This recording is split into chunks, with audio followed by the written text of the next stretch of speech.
And welcome to What's Up With This Weather. This is the July 8th version of 2026. Hello, I'm meteorologist Aaron Brackett. And you are Jacqueline Ferris. It's okay, you're doing stuff right now. She's keeping the show afloat here, doing a great job. So hopefully you had a great 4th of July. How was it for you? You know, it was pretty perfect. The rain overnight on the 3rd dampened some floats. A little float dampening happened, but we recovered and loved the day on the 4th.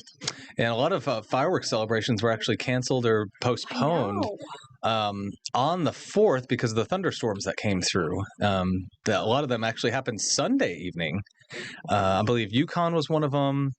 Edmond, Gaillardia, which a lot of people kind of pull around that neighborhood to watch, and several of them, I mean, they went off just fine Sunday, but kind of, interesting with a lot of, you have to work on Monday. I know. And then I heard Norman is having theirs on the 10th. And so I kind of like that they said, we'll just push it a whole week and let people honestly recover from the storms. Yeah, that's the problem. That's where the storms hit really hard. And we're going to talk all about that today, about what happened over the holiday weekend with the storms. Before we get to that, I want to show you, did you know that this is outside? I didn't plan. That's outside right now. Did you know that? It's still here, though? It's here for another 30 minutes. So maybe after the show, you can run outside really quickly. I did not know that was here, actually. We're having a little employee appreciation day today at Channel 4. So they got us an ice cream truck, which is really cool. Roxy's, too. Is that what it is? Cool. Yeah. I went out there really fast and got some, so I didn't even see what kind it was, but it was delicious. That's awesome. So anyway, kind of cool and fun for us here, everyone enjoying here. And again, hopefully you had a great 4th of July holiday. And for folks that have had some damage, I hope that it wasn't too bad and that the cleanup is going as best as it can. I mean, we had just an insane amount of winds, especially in the South Metro. So let's look at what we have right now, and then I want to show you some radar of the storm that came through. This is outside currently from our Rose State camera, looking off to the west, and you can see there's a couple of those kind of puffy clouds up in the sky. We're going to try to get a rogue shower, maybe a thunderstorm or two up today, but there's really not much energy out there for forcing. There's not really much jet stream energy. There's no fronts. It's simply the heat and the humidity that we have outside right now. So speaking of that, this is what it is in Oklahoma City now, 94, but it feels like 101. A scorcher for sure. Southwest winds at about 14. Now, I was looking at this map this morning when I was preparing the forecast, and this is a good thing to look at when you're talking about how does this day compare to yesterday? And these numbers were all positive this morning. So right now we're 5 degrees warmer than this same time yesterday in central Oklahoma, a rise of 7 in Alva, 7 in Woodward. So when we're doing our forecasting in the, before our shift, this is something you look at. How does what's happening right now or even overnight stack up to what happened yesterday with the temperatures? And of course it is positive. So live temps now, here we go. Oh yeah, lots of triple digits all around. You're shaking your head over there, kind of. I'm not happy with that. 95, OKC, 94, 95. The 100 that you see in Kingfisher, here, I'll get up my little magical pointer. There we go. Oh, it's red, too. Of course, it blends in. Darn it. Of course. All right, so that was the first 100 of the day up in Kingfisher.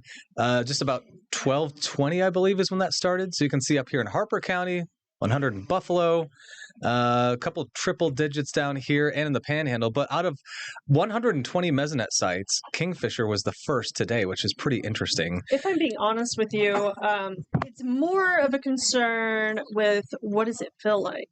Let's get to that. Here it is. Not totally out of hand yet. Yeah, I honestly expected worse. I expected 105, 107s. There's a Ponca City's 105, and if you remember, in the month of June, so last month they got 16.66 inches of rain up there. So that's a lot of humidity sticking around in the soil up there in Kay County. So that's why they're about 105 right now. And a lot of people know that eastern Oklahoma is generally more moist than central or western parts of the state. So, but yeah, I was kind of thinking too around Tulsa. I was expecting to see 105, 106, 107.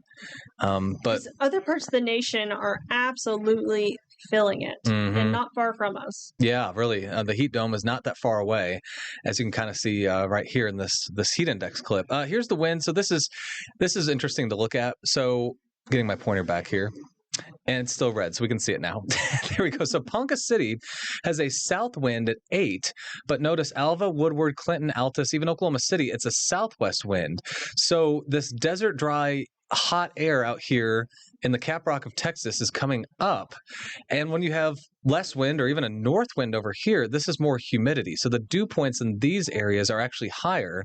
Yeah, it's really interesting that the heat index isn't higher over there, but it will still climb as we go throughout the day today. Here's the dew points. They're pretty high too. I want to show you the radar loop from Saturday's storms, of course, 4th of July, as they came through. The storms started in the afternoon, about 3 to 4 o'clock in the afternoon. So there they are. And it was originally 2 clusters. We'll let this play a few times. 2 clusters that merged into one. And look where that happened, right about there, right over the metro. And then right over Norman, the 2 lines were like this. So watch Oklahoma City and then Norman, and watch as they slam together. Did you see that? I did, yeah. That's what caused the 92-mile-per-hour winds down there and all the damage. So again, here they come sandwiching together. It's almost like a zipper coming together like that. And that really enhanced and intensified the damaging and destructive winds down there. I know it says. I want to point out there are still residents in the Norman area that are still hoping to get their power back on. Mm-hmm. Well, that's the problem. It was so widespread, kind of like an ice storm where you have all these widespread homes. Sometimes they're not buried lines. They have to go home to home to home, and it takes time. And, we're looking at the heat index and temperature and all this stuff, and there's people working in that right now. Yes. So really, really hard work out there. And we appreciate all those utility workers that are putting up with it. Mm-hmm. We're going to go ahead and take a short break here. We're going to dive into what happened over the 4th of July with the thunderstorms that ultimately caused lots of damage and postponed or canceled fireworks events and celebrations across the state. We'll take a deep dive into that after the short break on What's Up with This Weather. And welcome back to What's Up with This Weather. Here we are after the 4th of July, and we are heating up. Yes, quickly. Rapidly, unfortunately. Rapid heat up is in progress outside right now. We've got multiple places that are at or above 100 degrees in Oklahoma. So we had the storms come through. There was a lot of energy for not only the 4th of July itself, but also on the 3rd, there were some thunderstorms that came through. But really on the 4th, the Saturday, it was busy. It was active, very active. It really was. I think, or at least in my part of the metro, most of the day was quite nice. Mm-hmm. We had our parade, the picnic, some pool swimming, but in that late afternoon, around 4 o'clock-ish, you could see the gray clouds start coming in. You could just feel it in the air. I got excited because I'm a weather nerd, and I knew what was coming. Right. I mean, I honestly got a little giddy and thought, ooh, there's going to be some weather coverage for me to even watch. But everybody was panicking because fireworks were going to cancel. Yeah. And they did. So I think I've mentioned this on here before about what NWS chat is. Yes. I think I've talked about it. It's a private closed chat between people like us here, the National Weather Service employees, and then a lot of emergency managers, police, fire departments all across the state, all in this chat.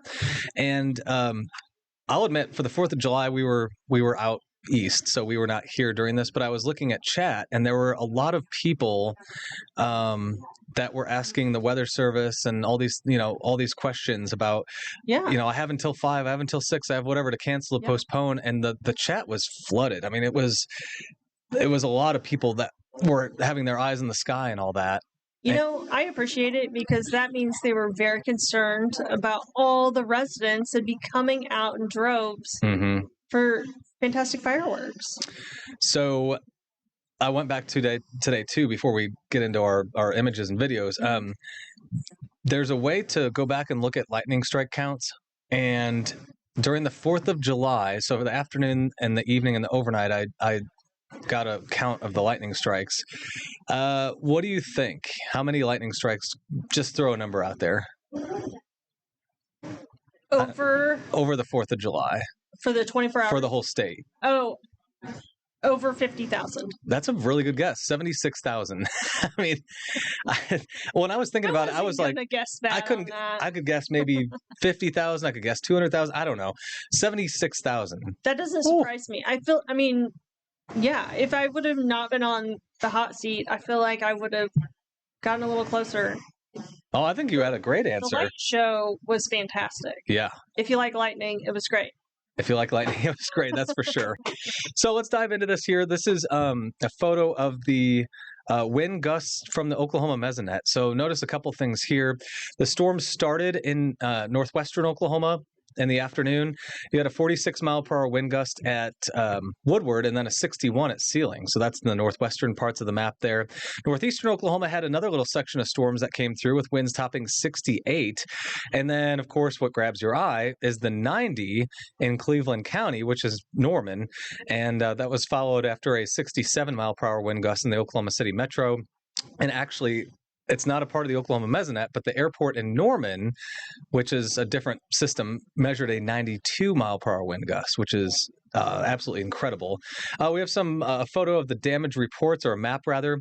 So you can see how the storm started in northwest Oklahoma. There was actually some hail near Woodward and Moreland, and then the winds came, the high wind speeds, the over 60-mile-per-hour wind up there, and then of course the heavy damage in the metro and the south metro. You can see all those dots just clustered so closely together. There was also some damage in Tulsa, where they actually shot their fireworks off early. It was still light out when they decided to do their fireworks show, which was kind of interesting.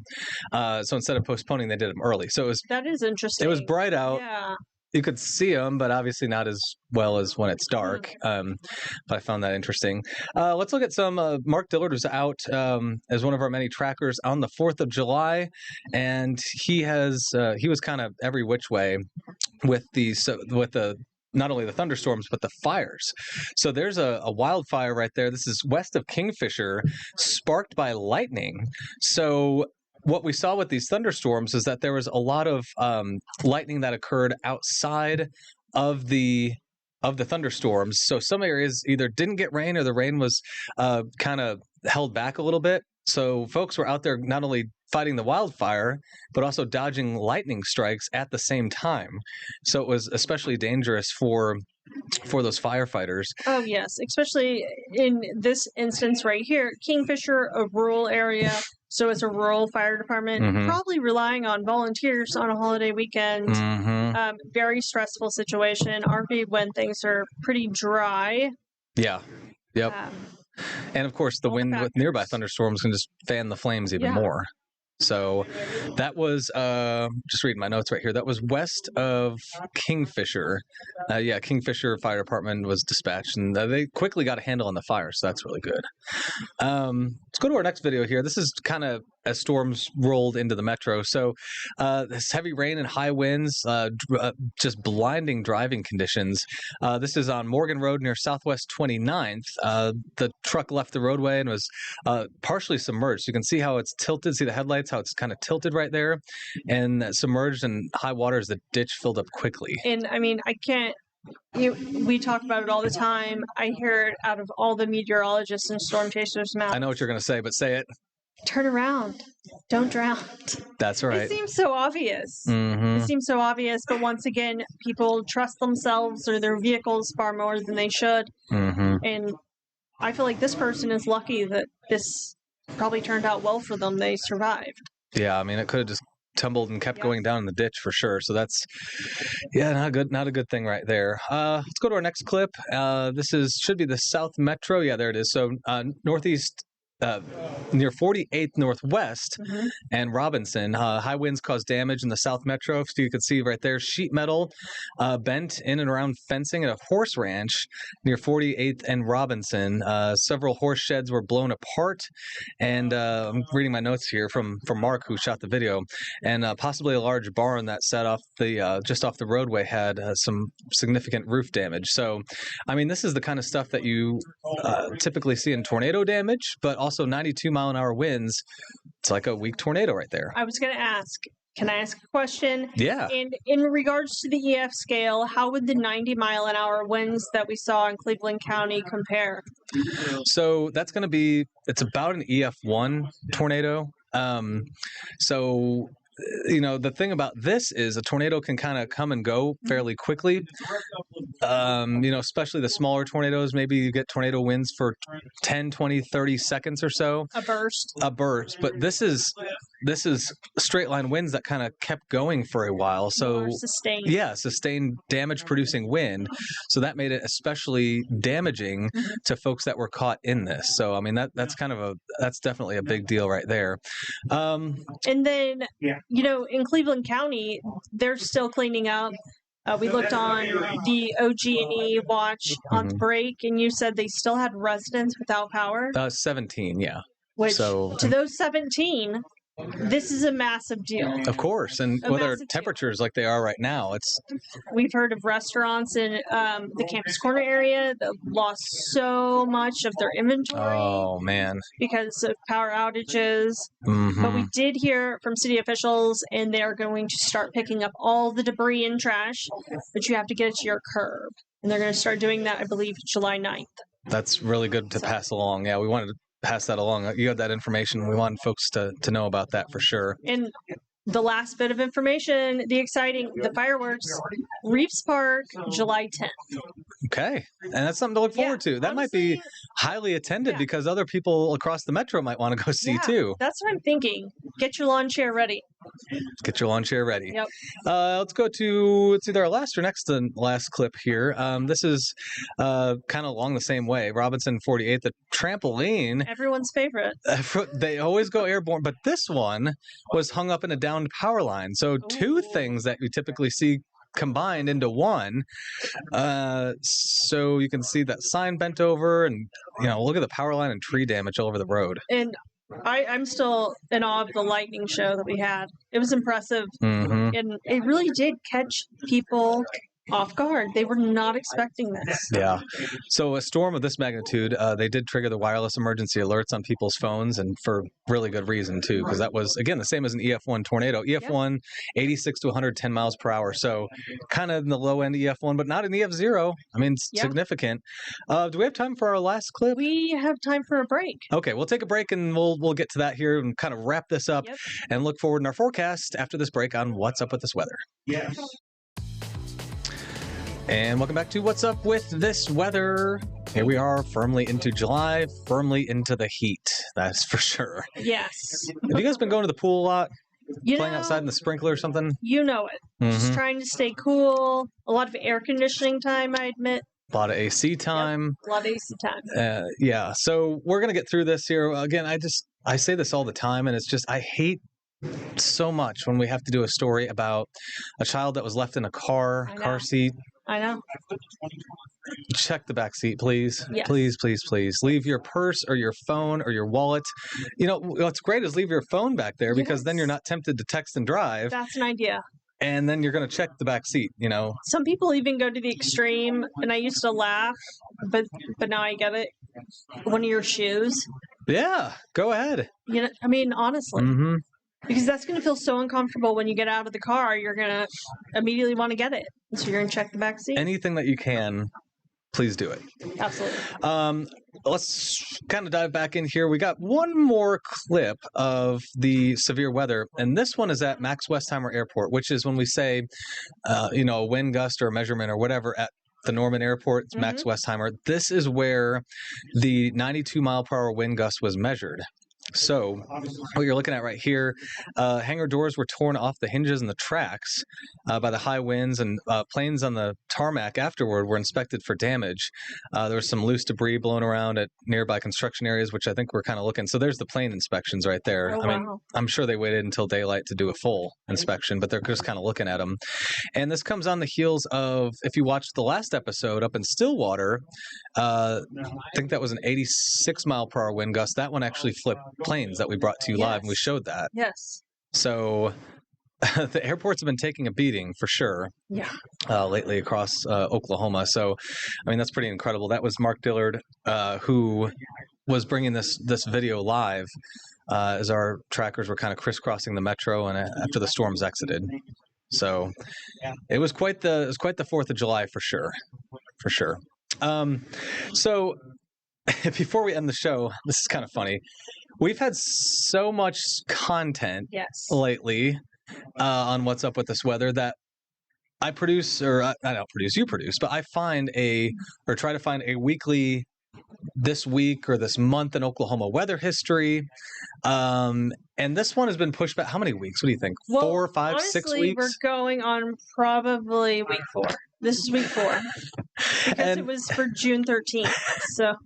And I'll take the blame on this because I just get to talking so much. And we've had Mark Diller on a couple times. And we've had severe weather. Yeah. To discuss. And we've had a lot of content.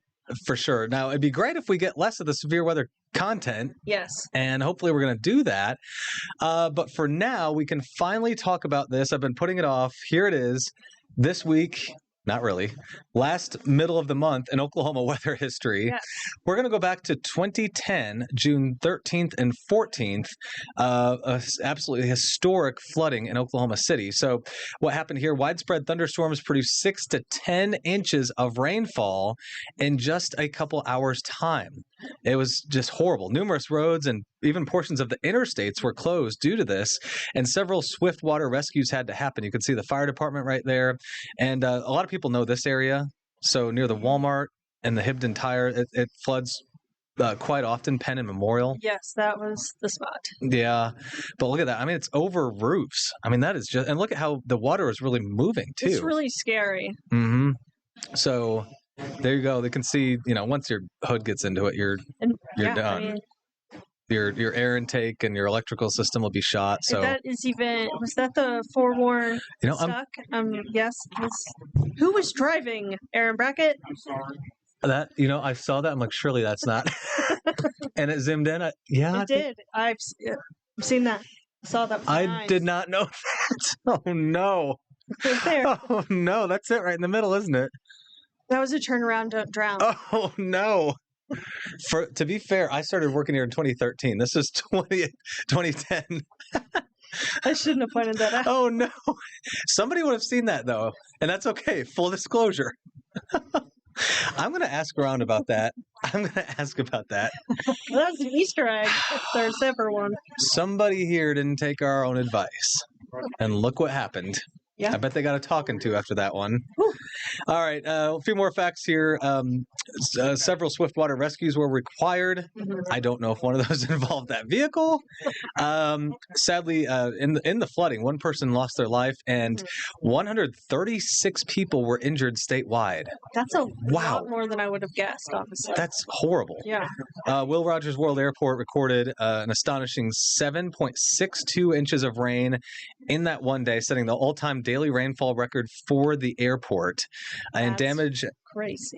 Isn't that nuts? And damage in Oklahoma County alone exceeded $5 million. That was pre-inflation, by the way, 2010. So those were the good old days. Yeah, that was one huge storm damage was only $5 million. The good old days. Yeah. So there we go. We got it in. We did. I'm so excited. Thank goodness. Been saving that for a while. That was a really, really bad one. But, we remember back then to that, not only the tornadoes, but the massive flooding that can happen here in Oklahoma. We're going to end it right there for today. We'll see you, of course, next week. Same time, same place, 1:30 on Wednesday for What's Up with This Weather. And hopefully we'll have a much more calm weather week going forward. Stay safe. Take care of yourselves and each other with the heat.